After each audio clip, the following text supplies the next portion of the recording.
Hi, everyone. Thanks for joining our pre-record of the Protect Strategy Review. Take a look at the video here, as well as the direction pages for Protect, which we recently updated prior to the Q&A session that's coming up. Today, Sam and I are going to walk through some updates on where we've been and where we're going prior to the live Q&A. I'll provide a high-level overview of the Protect stage and where it sits in the DevSecOps lifecycle, and then walk through some of the details of what the team's delivered for Protect in the last few months, and then pass it off to Sam, who will take you through some of our upcoming plans. First, we're going to start off with a disclaimer. You can read the details on this slide, but in summary, we'll be talking about future plans for our Protect capabilities. Those plans could change, so you shouldn't use the content that you see or hear today for purchasing or planning purposes. So we'll get started here with the overview. As a reminder, we're talking about the Protect stage. So as you can see, there are 4 categories here on the right that are available now in this stage, including container scanning, container host security, container network security, and security orchestration. The stage overall is focused on providing visibility into production applications, services, and cloud native infrastructure, including how production findings tie back into the development side of the house. In terms of how Protect fits into the DevSecOps lifecycle, it has a role to play in multiple stages that you see here in this lifecycle, all the way from developers writing code to productions or applications in production. Protect is now in the analyze step with container scanning. In the mitigate step, we provide guidance on which vulnerabilities are the most critical and how to fix them. And then, of course, the primary focus of the protection stage of the lifecycle here is where we have container host security and container network security. And we actually recently introduced some capabilities like production container scanning that fit in this Protect portion. I want to highlight some accomplishments from the last 3 months. So we've delivered multiple features in the container scanning category. The first item in container scanning was the transitioning to Trivy as our default scanner. So basically what happened here is we swapped out the underlying technology of our container scanning capabilities and moved from Claire to Trivy. There are multiple benefits of Trivy over Claire, including that it provides more accurate results, gives support for additional operating systems, and also provides more timely vulnerability definition updates. The second item here in container scanning, we added support for launching our analyzer using the Red Hat Universal Base Image instead of the default Alpine. Some customers require the use of UBI-based images, often for security reasons, and this is a feature that's of particular interest to many public sector customers, so we support this now. Under the security orchestration category, we've been working to introduce a couple new capabilities. The first of those centers on enabling more granular vulnerability check rules. So when that's delivered, users will have the flexibility to customize their handling of vulnerabilities. For instance, the ability to require a security approval if a certain number of vulnerabilities or vulnerabilities over a certain CVSS score are detected. So there'll be a lot more flexibility there. In order to support that work, the team's working steadily on the underlying foundation for security policies behind a feature flag. And then finally, we're really excited about this last item on the list under cloud workload protection. We just released Cluster Image Scanner in alpha. That capability is going to be very useful for customers because it extends the visibility that we provide into vulnerabilities into that running production environment. So not only can we surface vulnerabilities to developers as they're writing code, we can also update them when a new vulnerability is published on the code that they've already pushed to production. So this is all really great work from the container security team, pushing forward our Protect capabilities over the last few months. And with that, I'll turn it over to Sam to talk about where we're going next. Great, thanks, Hillary. And to kick it off, I'm just going to be sharing a high-level overview of how our categories that we have within this group map to the different markets that we target and the capabilities that we're building out. So first of all, we have the container scanning category. And in this diagram, I've actually split that into 2 pieces. It's one category, but really there are 2 aspects of it. The first aspect is pipeline scanning, and that really falls into the software composition analysis market. The second piece of that is container scanning in production. As Hillary mentioned, we just released that in its alpha state. And that together with container host and container network security really fall under the umbrella of the cloud workload platform protection market. Additionally, we have our security orchestration category, and that's an overlay category. It's not unique to just Protect. It spans across all of GitLab, and it's working to provide uplift uplift to accelerate our market share capture for the AST and CWPP markets. You can see in here as well approximately where our investment is across those different categories. So with that being said, I'm going to be diving into each of these three market segments and talking about what we're doing in each of those. So starting off with the container scanning, the pipeline piece, as I mentioned before, that's really falls under the SCA or software composition analysis market. That's a piece of the broader application security testing market. And within there, you have container scanning. So as you can see in this diagram, we've got this really broad AST market that encompasses all of the different scanning types. This is all about testing application security before it goes into production. And then when you break that down, you've got your software composition analysis, and container scanning as a piece of that. Software composition analysis is approximately 15% of the broader market. And you can see that even just that piece, just the SCA market, is really large and is projected to grow into the future. Some of the key market requirements that are in this space are outlined here. You can see we've made some good progress in checking a lot of these boxes, and we either have roadmap plans or work in progress to address quite a few more. In our near-term roadmap, you're definitely going to see a theme coming up around noise reduction in the near future. As soon as we finish out the current work for scanning images in production. And there are a lot of different aspects to that. That includes things like consolidating vulnerabilities that may be separate vulnerabilities, but really have the same underlying fix. And so they only needed to be treated as one item. Vulnerability prioritization, which involves taking a look at how easily the vulnerabilities can be fixed by the development team or whether some other team owns the code. And so that fix may be a lower priority simply because it's outside of the control of that group.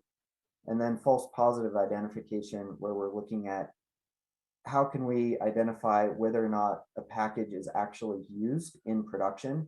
If it's something like a Bluetooth package, for example, that's not commonly used in a server application, then that vulnerability, that vulnerable code may be present in the container, but it also may never be exercised. And so that would be a false positive that just introduces noise into the system. Lastly, we want to eventually get to the point where we're able to generate an SBOM and also do regular scans against our registry. Some of that is going to involve rethinking how we structure the scanner to work in a more performant way and to start storing some of those results locally so that we don't have to rerun the scanner every time if the image hasn't changed. Moving on to our security orchestration category, there are really three different capabilities that fall under the umbrella of security orchestration. There's security alerts, security approvals, and security policies. We did a lot of really good work on security alerts in the last 6 to 9 months. And so that capability for now is more or less on hold while we really focus on the security approvals and security policies piece. Eventually, all of these get tied together because alerts are generated from a policy and policies govern which approvals get triggered. So all three of these are very closely interrelated. For the security policy piece, we end up with this really big matrix of a whole lot of different types of policies that we want to include or that we may include at some point in the future in GitLab. Right now, we're actively working on what we call scan execution policies, and those policies govern when a scan gets run. At the moment, we have support for requiring a DAST scan to be run as part of a pipeline job or on a scheduled basis, and we're actively working to add secret detection to that list. Eventually, we'll want to expand that to support all of the different scanners. Then there are scan result policies. These tie in with the security approvals that I talked about, where scan result policies take effect after a scan is completed, and you're looking at the results of that scan and trying to make a decision about what are the next actions that you want to take. Maybe you want to require approval. You may want to do something as assertive as failing a pipeline, or perhaps you actually want to call out an external webhook to take some external action. Maybe you don't want to block an MR from going in by requiring approval. You may just want to generate an alert, and then there again is where it would tie in with our alert dashboard. So a lot of different capabilities there. This policy editor is really not limited just to scans, though. We envision this as encompassing anything that a security team might want to take control of or manage as a policy for any capability in GitLab. And so that includes things in production, such as managing container policies or cluster policies to determine what network firewall rules are in place or intrusion detection and prevention rules are in place. It may include like admission controls, such as which pods can be started up or whether or not pods can run with root privileges. It may include vulnerability management policies, such as requiring a comment before a user is allowed to dismiss a vulnerability, or limiting which users are allowed to change the severity on a certain vulnerability. And last but not least, it includes things specific to GitLab as well, such as insider threat or even privilege escalation policies, things governing when users are allowed to use admin privileges in the GitLab application itself.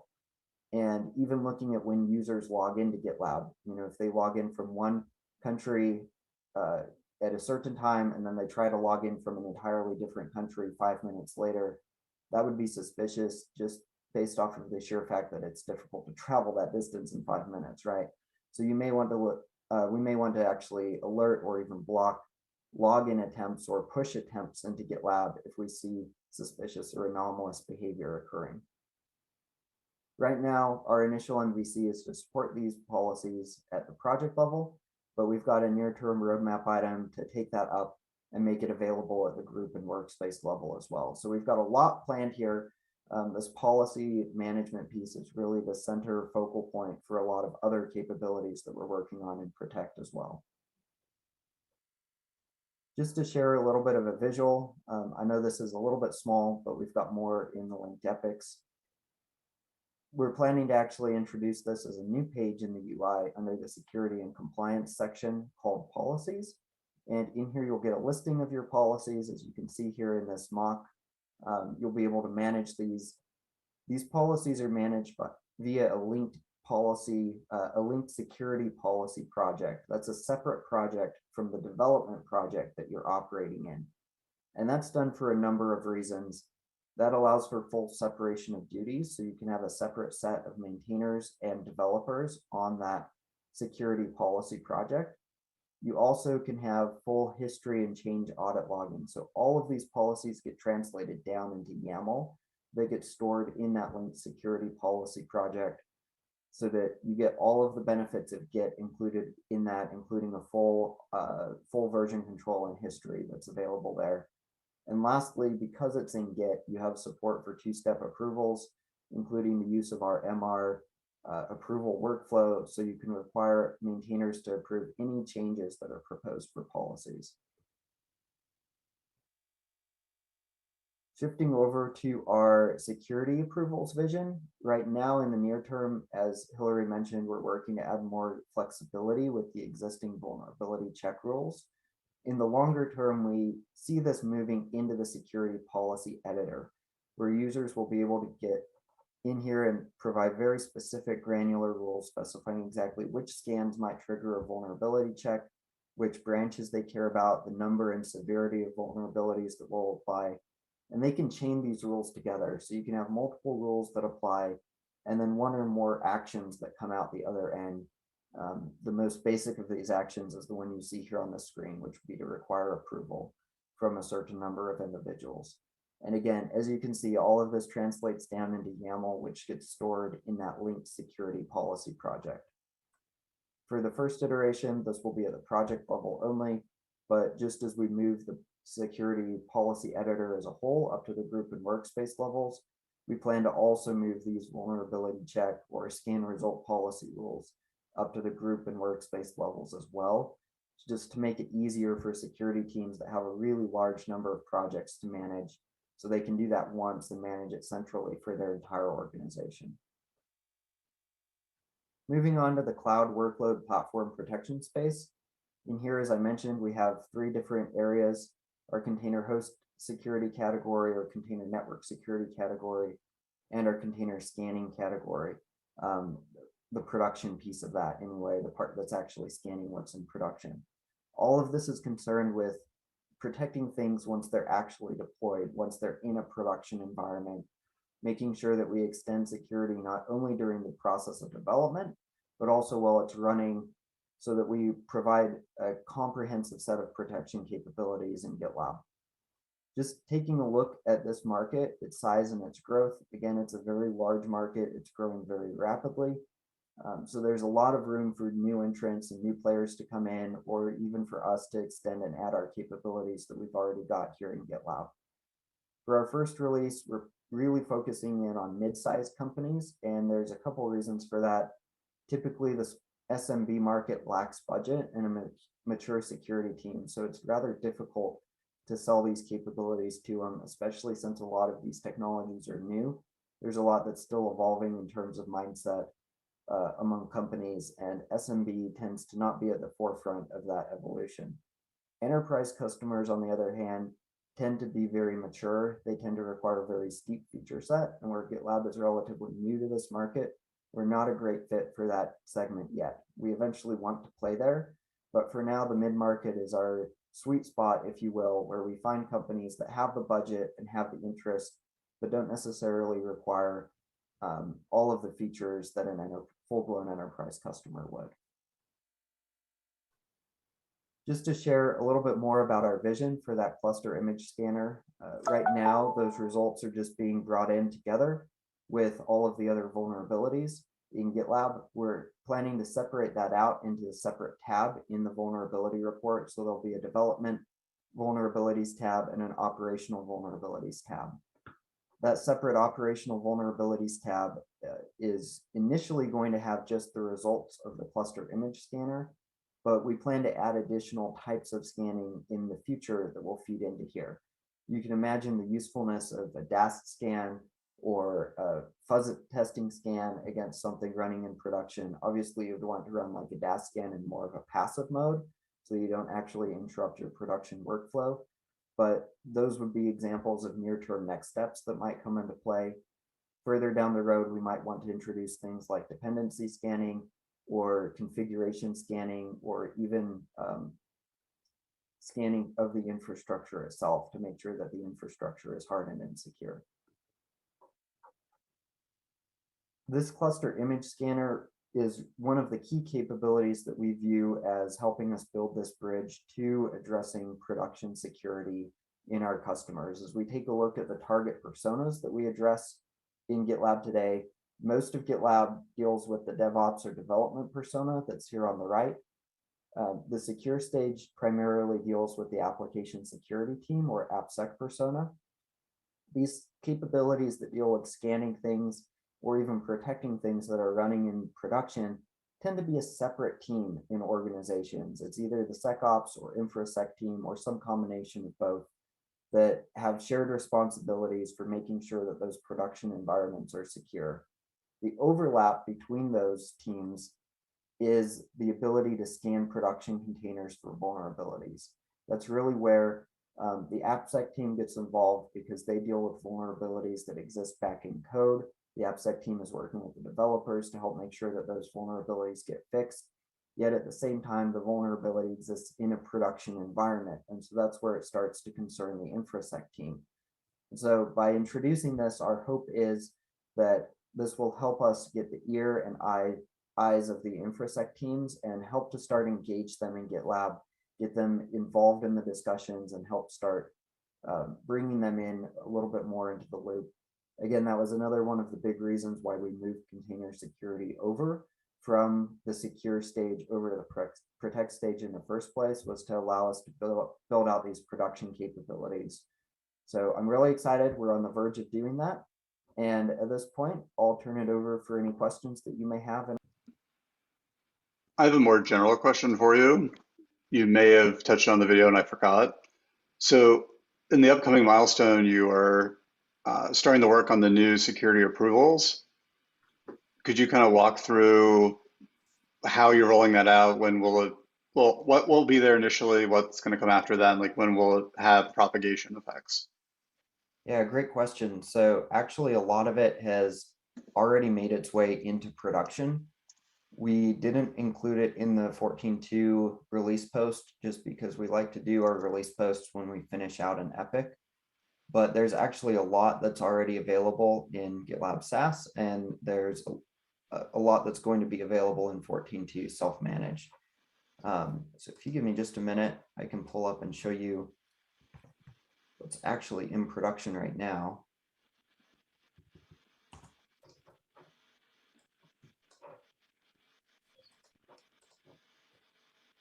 So in the long term, we have the vision to move all of that into the security policy editor. But for the short term, to keep us iterating quickly, we are just adding capability to be more flexible with those approval rules in line where it exists today. So if you come into vulnerability check, if you click enable, you'll see already here in production, you can select a lot of things that you could not select before. You can pick which scanners it applies to, you can pick which severity levels, whereas before it only triggered on criticals, highs, and unknowns. So now you can select which of these you care about. And you can also specify the number of vulnerabilities that you want to require that need to be met in order to trigger that rule. So say you only want, the approval rule to be triggered if there are at least 3 critical vulnerabilities, you could select that today and also select the scanner. So it's a way to filter things down. Obviously the next request here is, well, this is a lot to pack into just one rule, and we need to have multiple rules that we can chain together. Maybe I want a rule that only allows 1 critical, that triggers on 1 critical, or it triggers on 3 highs. And that's really where this user interface reaches the limitation of what it can do. So again, this is available now, and we're going to be adding a little bit more to this UI, but then we'll be shifting our focus to start building that out in the security policy area, where we have a lot more flexibility to start chaining these things together to create a little bit of a more complex if this then that rule structure. Does that help? David? Oh, it does. And I had seen some of that already in production, specifically the security scanners part, but it should probably not go uncommented that like what's already been done here is really awesome. It's a simple change as you're talking about, but it has a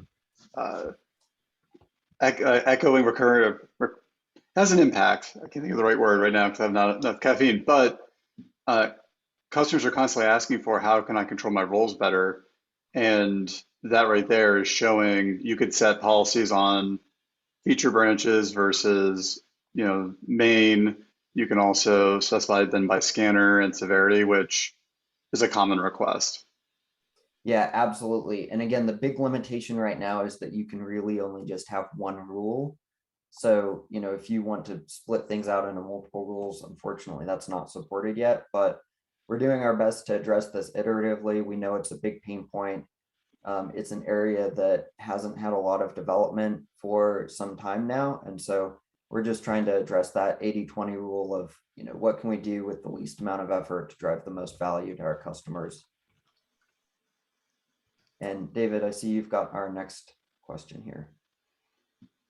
Yeah, so on the topic of like approvals and just general roadmap, you did a joint video with Sam, the other Sam in DevInsec. It feels like it was a couple weeks ago, it's probably like 2 months ago at this point.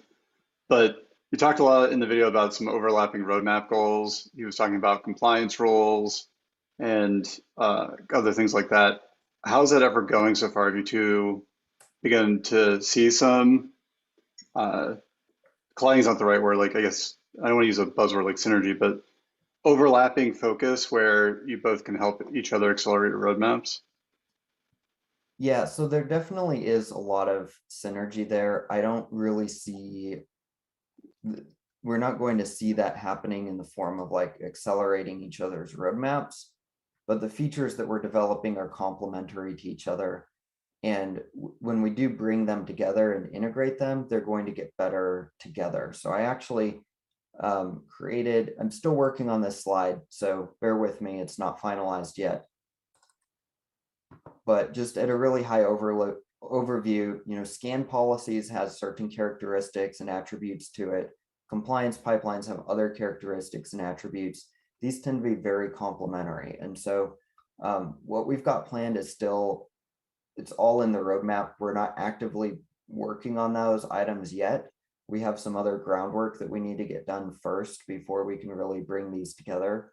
But eventually, when we do bring the two together, it's going to get us the best of both worlds in a lot of senses. So just to talk specifically to some of those, the flexibility, scan policies is limited only to the items that we support. So we've added support for DAST. We're adding in support for secret detection. We've added in support for scanning production clusters, or we're working on that. Eventually we'll add in support for these scan results policies. That'll be kind of like the vulnerability check 2.0 in a way.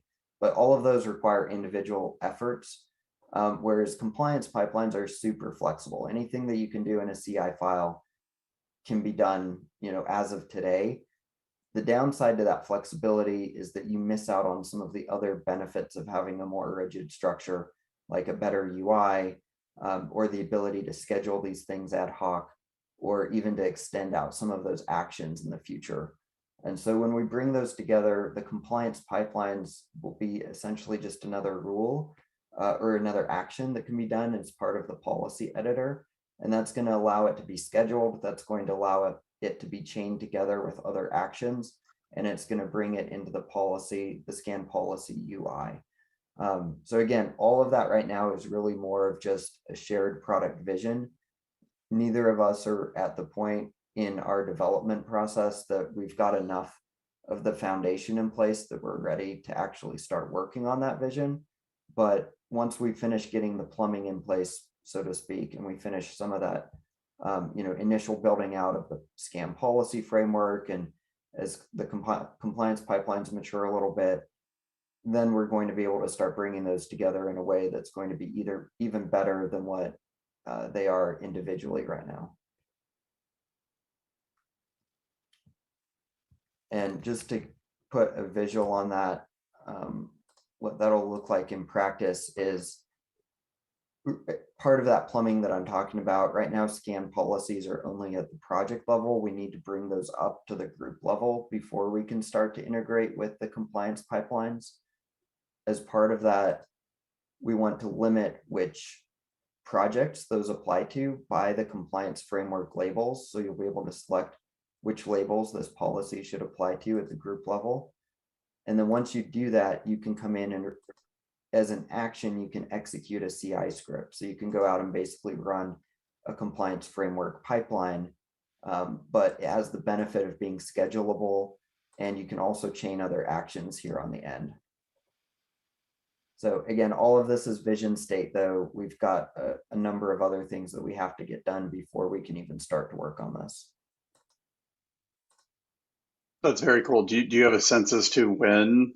I know it's not probably the next 90 days or so, but a sense as to when you think some of that stuff will come together into a unified user experience? Is that 6 months, 12 months, 2 years?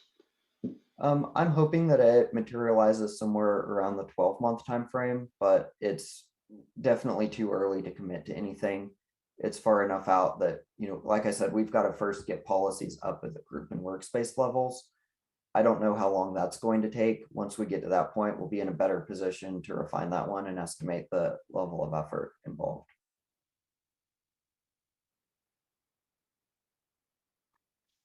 So I have the next question too. I'm just going to keep on asking you questions. But other people, by the way, there's lots of you on the call. Anyone can ask a question. This is not just for my amusement. So like you have a lot of really exciting plans. I went through the slides, of course, the video. Like what right now do you see as your biggest risk to your plans? Because you have a really strong strategy about where Protect needs to go. And I'm just curious, like what roadblocks could I be helping or Hillary could be helping remove? Yeah, I think there's a lot of value that we have to create. I think the biggest risk that might, change things with our plans is just the overall performance and stability of GitLab. If we end up needing to reprioritize our resources in a significant way to go work on that, obviously that's going to impact where we're headed and our time frame to achieve it. If we do make that decision, I'm sure it's going to be worthwhile. We wouldn't make that decision if we weren't pulling people off to go do something better. But that would definitely be the biggest risk to achieving these plans as we've got them laid out. Probably the other thing worth noting is that our front end team is bottlenecked, and we've been feeling that more and more. So that would just be another thing to note, is that it's possible that our back end team is going to end up pretty far ahead of our front end team on our current course. Hey, Sam, Chris Garcia, new GitLab joining the team. That was a really cool workflow, and I'm excited to kind of work towards that.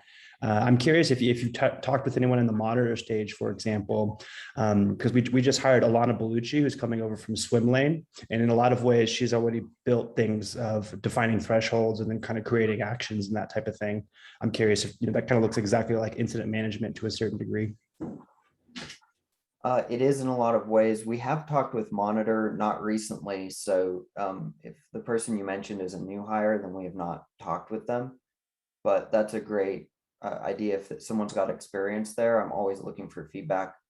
If you could put that name, I didn't quite catch the name of that person. If you could put that person's name in the notes, I'll reach out to them and capture their input as well.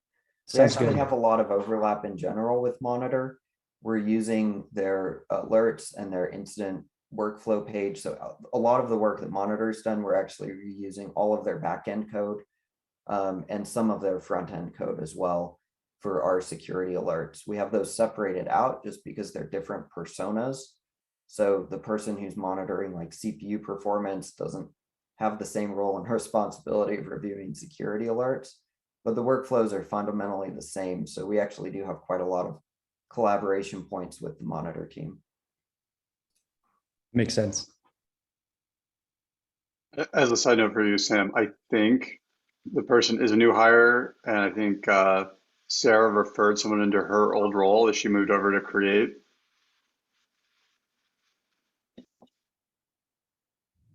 Got it. Yeah, good to know. I'll reach out to them. I haven't talked with them yet, but that's a great point to consider. I'm adding the name to the doc now, Sam. Great, thank you. Then my next question is like, Sam, what are you the most excited about the team's working on?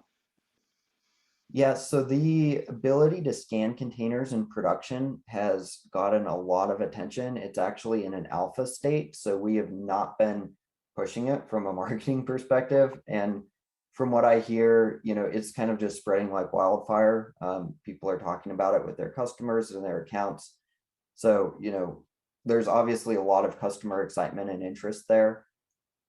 We're really excited to get that out of an alpha state to finish out some of the breaking changes that we have to make and get that to a point where it's really stable and ready for customers to use, just because I've seen a lot of their excitement around it. So if I were to pick one thing, for the next 3 to 6 months, I would say that that's it. And then Zamir, how are you doing? I haven't talked to you in a while. Things going well? That's true. I'm doing fine. I'm working on the security approvals, and I'm excited to have this going forward. Yeah, you got probably one of the hottest topics right now then, because it's coming up, I want to say like on every customer call. How can we add more flexibility? So the work you've done is amazing so far. Thank you very much. Yeah, so during the video, and then I think you're on slide 13, you talked about detecting anomalous behavior and alerting or blocking that activity. So I was curious, like, how do you see the work you're doing with secure orchestration, and I think you were talking about container host security at that point, overlapping with what the model ops stage is doing, the applied ML team on insider threat? I'm assuming they're probably complementary and you'll probably work together with them, but I was curious if you could go over that a little bit. Yeah, so we're not really working together right now. I mean, we are just getting the initial release of, policies, security policies out from behind a feature flag right now. So we're not that far along, but part of the long-term vision for the security policies is that you would be able to write insider threat or ML ops, more of insider threat really type policies in that policy editor. So where I would envision that going is, they're working to develop out their capabilities there. Eventually the configuration or the policy workflow for that would be managed in our policy editor. At least that's the vision that I have for it. Again, it's pretty far out, so we're not to the point of really coordinating those efforts, but that's where I would envision it heading. Yeah, I mean, for everyone who's going to watch the recording at some point of the session, they're not that far along either. We've got Alexander still onboarding from Unreview. As you are aware, and Jog is aware, that Mihal is over there helping out right now, and he's going to decide whether he wants to stay there or not. Some infrastructure work going on, so very much ramping up. Yeah, like they don't have a PM yet or an engineering manager yet and all that. So it's like they've got a ways to go too. It's just something I thought I would ask about because I saw I like how the security policy editor is becoming like this de facto standard on how to do things across the product, not just in protect, but in secure. And earlier session we talked about compliance, and it could be insider threat. Like, it's really cool. So that's the question if you had started figuring that out yet, but makes sense. It's way out there for you and for the team that doesn't exist yet.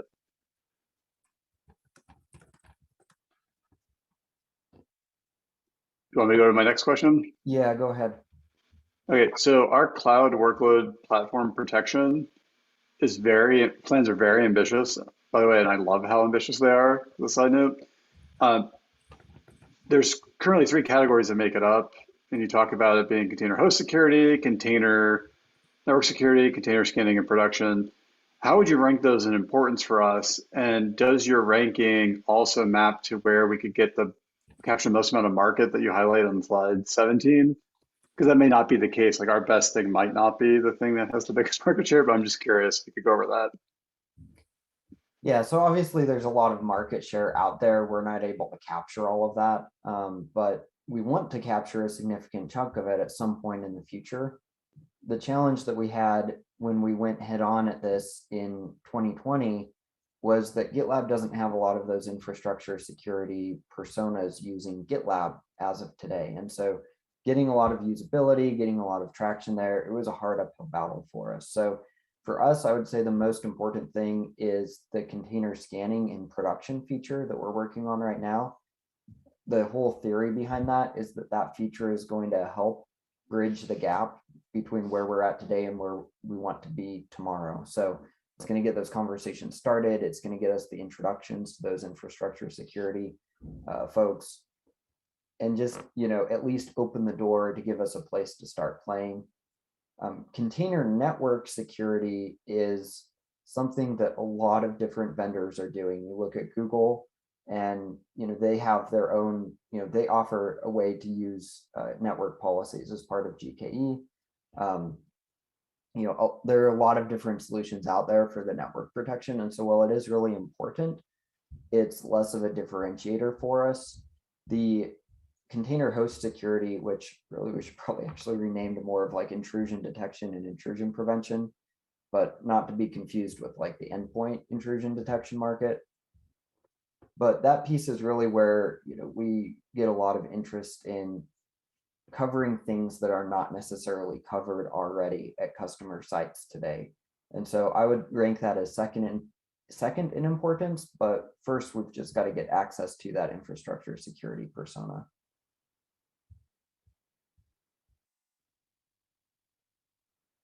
Let me ask while I type, because the follow-up question. So when you say that the container host security is second in priority, is that mostly due to the internal feedback we already had, like in Falco versus what was the other one? Falco and Cilium. Yeah, Cilium is a little bit harder because it's on network policies, and there's a lot more going on there. But Falco was deemed the more easily accessible, I guess, from our infrastructure team. I mean, that's part of it, but I think we could resolve that if we just supported generic network policies. So, the fact that, there are some support challenges with Cilium network policies in and of itself doesn't move it down to priority number 3. I think what moves it down to priority number 3 is the fact that network policies in general is a little bit more of a commoditized feature. There are a lot of different providers that offer it, whereas container host security, that intrusion detection and prevention, is something that not everyone has. It's a little bit more of a blue ocean for us to go after, where customers don't have those protections in place, and they would view this as something new that we're offering them.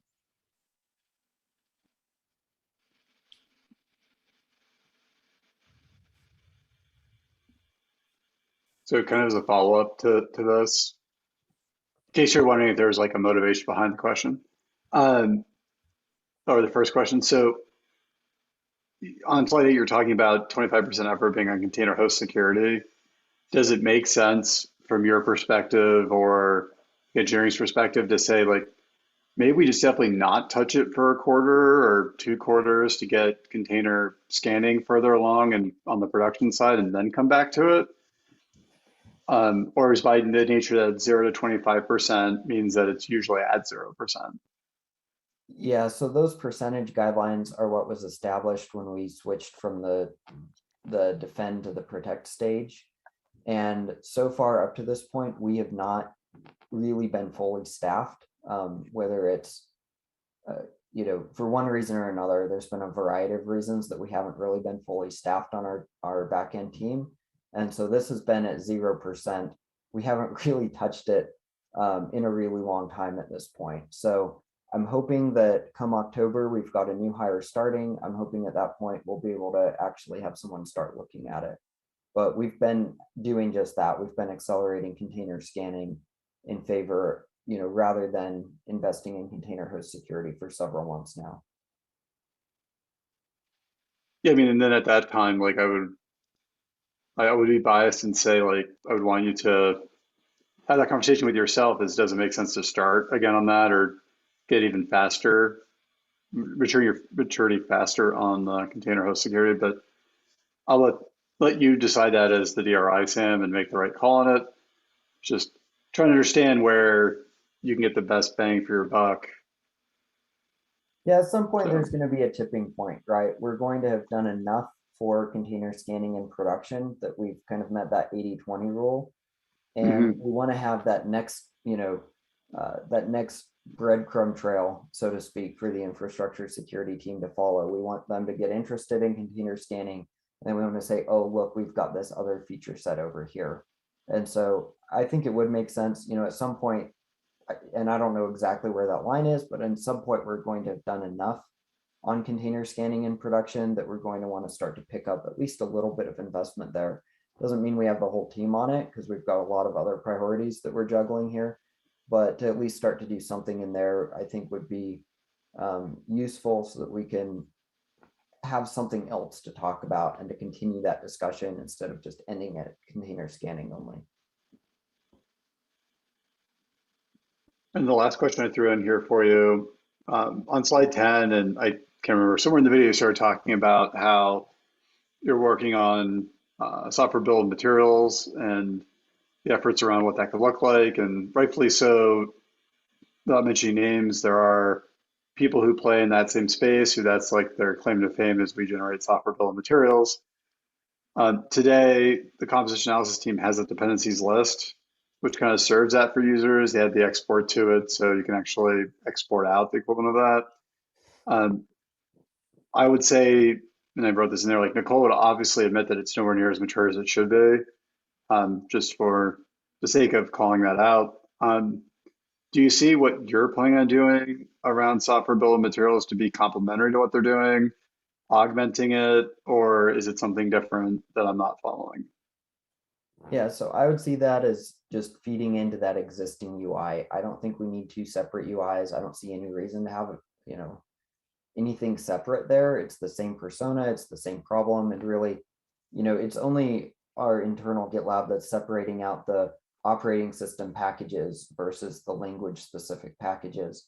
For a lot of our customers, that's just all one and the same, and it's part of that SBOM. And so, if we need to add an extra column into the table that's there, or make some minor modifications, we would just contribute into that. But otherwise, we would just be feeding it into what it already exists from a UI perspective. I can finish having my question after I say it, but again, as like maybe a follow-up to your answer then, should we consider at some point that software bill of materials or digital bill of materials, as Linux Foundation is defining it, as its own category that multiple teams are feeding into? Or do you think it's fine that it's not a category because the existing category is technically included as a feature? I think it could go either way, depending on how you want to carve it up. You know, I think that's more about our own internal organization of things rather than what impacts the customer. So I think that's just more of an organizational question. I don't have a strong opinion on whether it's a dedicated category or a feature in a category. Either way, we're going to be contributing into the work that they're already doing and just adding our stuff into the same list. Maybe you can filter and just see one or filter and just see the other, but it's all going to be the same UI. Yeah, the thought process is more the visibility to the customer. Like, yes, we have this functionality, because the question that I get, and I don't know if you've run into this in your customer calls, but occasionally they say, well, do you support software composition analysis? Because instead of having a category that says SCA, we have 3 categories that support it. Right. And so I'm always thinking about how we make it clear for the customer, and then internally we can figure out who's doing which part of what. But just curiosity on what you were thinking. Yeah, I don't have a strong preference. I could see us making that switch for marketing reasons. I think that might, you know, from a marketing perspective, that has a solid reasons why we might want to do that, but I don't have a strong opinion on it. From a technical perspective, it's one of the things that I'm looking forward to, because it allows some efficiency on the scanners. Once that dependency list is a service that other groups can look at, you can leave that everything is a runner running in CI model and start doing things based on events. Say, hey, there's a new advisory database available. We already have the SBOM. We can just start alerting on new vulnerabilities that pick up. You don't need to wait for a build. I think that's super powerful and pretty cool. Yeah, I know this is not related to this meeting per se or this Q&A for Protect, but there's a little bit of mumblings about that already. So Nicole, on top of working with Sam on SBOM, DBOM type related stuff, she's been talking with the Verify team, because they're looking at doing what I've been calling runnerless runners, because essentially they're looking to be able to have a scanner be kicked off without the need of a pipeline. And if they can do that, to your point, we can then actually preload the current advisories as opposed to waiting until a pipeline starts. And then as soon as that update kicks off, she would be able to then kick off that process to say, hey, these are the 35 new advisors that came in. Does it impact the existing known bill of materials? Which would be pretty slick. It would give us that little bit of an edge that essentially twice a week you'd be getting updates as opposed to waiting for another pipeline run. And that pipeline run may or may not pick up a new database if there's not been an update. Yeah, it might be a lovable thing, but we are biased in that in developing GitLab, we run hundreds of pipelines every day, so we don't get that experience from customers and users that run that less often. And the second thing on what you're saying is that I think we're victims of our own success with the runners, and everything is a runner. And slowly we're starting to look at, okay, maybe there are more efficient ways of doing these things. Sorry, Sam, this is sort of big tangent. Anyone can answer this conversation. So yeah, I mean, it just goes to that second and third bullet. I know David in Slack today, we were talking about, you know, what does it take to get container scanning to complete? And this would be part of that. That's what I was referencing there, saying, you know, we need to adjust our architecture. You know, before we get to complete, we would want to store that list. And eventually we may not even need to use those runners at all. We would just be able to run a scan, you know, near instantaneously. And do you see, I think I know the answer, but just for the hope to maybe wrap the conversation up, the registry scanning as part of this? Yep, absolutely.